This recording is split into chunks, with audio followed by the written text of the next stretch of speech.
राधे राधे दोस्तों। आज हम सुनेंगे भगवान बृहस्पति देव की व्रत कथा।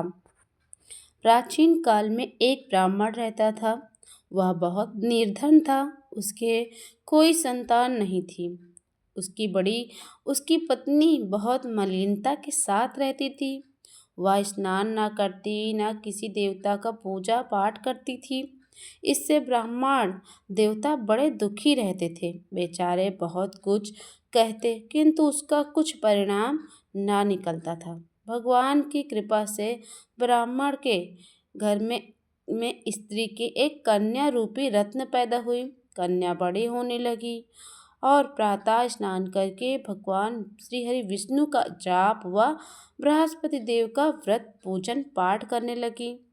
अपने पूजन पाठ को समाप्त करके विद्यालय जाती तो अपनी मुट्ठी में जौ भर कर ले जाती और पाठशाला के मार्ग में डालती जाती थी। तब ये जो स्वर्ण जौ के स्वर्ण बदल जाते थे और इस पाठशाला से लौटते समय उसको वो बीनकर अपने घर लाती थी। एक दिन वह बालिका सूप में उस सोने के जौ को फटक कर साफ कर रही थी तो उसके पिता ने देख लिया और कहा कि हे बेटी, सोने के जौ को फटकने के लिए सोने का सूप भी तो होना चाहिए। दूसरे दिन बृहस्पतिवार का दिन था। उस कन्या ने व्रत रखा और भगवान बृहस्पति देव से प्रार्थना करके कहा, मैंने आपकी पूजा सच्चे मन से अगर की हो तो मेरे लिए सोने का सूप दे दो। बृहस्पति देव ने उसकी प्रार्थना स्वीकार कर ली। रोजाना की तरह वह कन्या जौ फैलाती हुई जाने लगी। जब लौटकर जौ बिन रही थी तो बृहस्पति की कृपा से सोने का सूप मिला। उसे बस घर ले आई और उसमें जौ साफ करने लगी, परंतु उसकी माँ का वही ढंग रहा। एक दिन की बात है, वह कन्या सोने के सूप को जौ में साफ कर रही थी। उस समय वह शहर का राजपूत वहां से होकर निकला। उस कन्या के रूप और कार्य को देखकर वो मोहित हो गया तथा अपने घर जाकर और जल त्याग कर उदास होकर अपने राजमहल महल में अपने कमरे में जाकर लेट गया। राजा को इस बात का पता लगा तो उसने अपने मंत्री के साथ उसके पास गए और बोले, हे बेटा, तुम्हें किस बात का कष्ट है? किसी ने तुम्हारा अपमान किया है अथवा और कोई कारण हो जो हो वो सो मुझे वो कार्य करूँगा जिससे तुम्हें प्रसन्नता हो। अपने पिता की राजकुमार ने बातें सुनी तो वह बोला, मुझे आपकी कृपा से किसी बात का दुख नहीं है। किसी ने बातें मेरा अपमान नहीं किया, परंतु मैं उस लड़की से विवाह करना चाहता हूँ जो सोने के सूप में जौ साफ कर रही थी। यह सुनकर राजा आश्चर्य में पड़ गया और बोला, हे बेटा, इस तरह की कन्या का पता तुम ही लगाओ, मैं उसके साथ तुम्हारा विवाह अवश्य ही कर दूंगा। राजकुमार ने उस लड़की के घर का पता बतलाया। तब मंत्री उस लड़की के घर गए और ब्राह्मण देवता को सभी हाल बतलाया।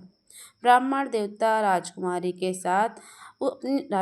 के साथ अपनी कन्या का विवाह करने के लिए तैयार हो गए तथा विधि विधान से राजकुमार ब्राह्मण की कन्या का विवाह राजकुमार के साथ हो गया। कन्या के घर जाते ही पहले की भांति उस ब्राह्मण देवता के घर में गरीबी का निवास हो गया। सब भोजन के लिए भी अन्न बड़ी मुश्किल से मिलता। एक दिन दुखी होकर ब्राह्मण देवता अपनी पुत्री के पास गए। बेटी ने पिता की दुखी अवस्था को देखा और अपनी माँ का हाल पूछा। तब ब्राह्मण ने सभी हाल बता दिया। कन्या ने बहुत सा धन देकर अपने पिता को विदा कर दिया। इस तरह ब्राह्मण का कुछ दिन सुखपूर्वक बीता। कुछ दिन बाद फिर वही हाल हो गया। ब्राह्मण फिर अपनी कन्या के पास गया और सारा हाल कहा तो वह लड़की बोली, हे पिताजी, आप माता जी को यहाँ बुला लाओ, मैं उसे विधि बता दूंगी, इससे आपकी गरीबी दूर हो जाएगी।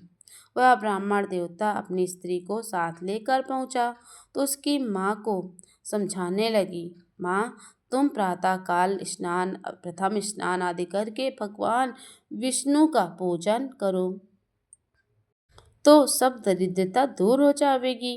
परंतु उसकी माँ ने एक भी बात उसकी नहीं मानी और प्रातःकाल उठकर अपनी पुत्री के बच्चों का जूठन खा लिया।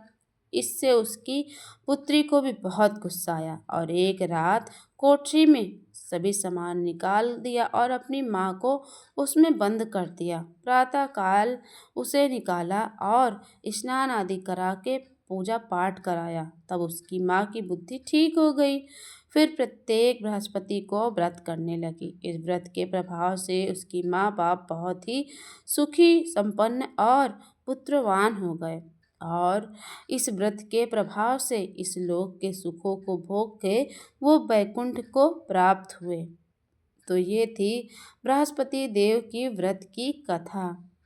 तो हे बृहस्पति देव, जैसे आपने उस रानी और राजा की सत्य रखा, उस लड़की का सत्य रखा, ठीक उसी प्रकार जो ये कहानी सुने और जो ये कहानी को हुंकारा भरे, उसकी सारी मनोकामनाओं को पूर्ण करना।